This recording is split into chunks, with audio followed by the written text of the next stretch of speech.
બધાના ડીએમ આવ્યા છે કે બાટી કેવી લાગી. બહુ સરસ લાગી. જો આવી રીતે બાંધવાની આવે છે, ગોળ લાડવા વાળવાના, નહીં કઠણ નહીં. પાણી અંદર ઉકળવા મૂકી દીધું છે. હજુ બીજું પાણી મિક્સ કરે છે મારા ફોઈ. બસ ફોઈ બસ. હવે આની અંદર અડદ નાખી દેવાની. આપણે નાખીએ તો નાખવાની, નહીં નાખીએ તો કંઈ નહીં ચાલે.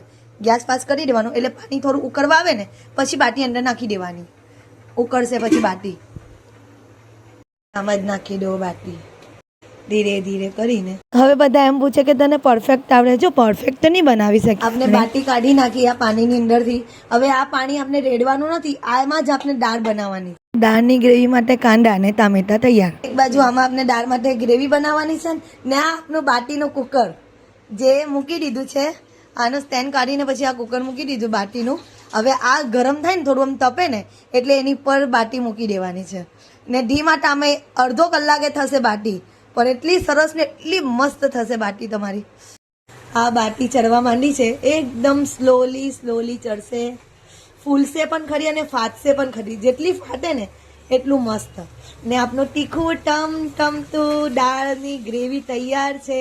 બસ હવે આને છે ને આપણે દાળની અંદર રેડી દેવાનું છે અને મસ્ત દાળ ઉકળતી તૈયાર કરવાની છે જે હું તમને આ બતાવી રહેલી છું. બસ ને પછી થઈ જાય એટલે ખાઓ. જો હવે સિકલ બદલાઈ ગઈ ને આપણી બાટીની કેવી મસ્ત ફૂલી ગઈ અને થોડી ફાટવા પણ લાગી છે. હજુ આને થવામાં થોડી વાર લગાવશું એટલે સરસ બની જાય ને એક બાજુ આપણી દાળ થઈ ગઈ ને કેવી ટેસ્ટી દાળ લાગે છે. આ દેખાવમાં નહીં પણ સ્વાદમાં પણ એટલી જ મસ્ત છે. યમ્મી દાળ છે, યમ્મી. આવી જાઓ ખાવા. બાટી આપણી થઈ ગઈ અને ફાડીને પછી એની અંદર અમૂલ ઘી નાખ્યું. બહુ સરસ. હવે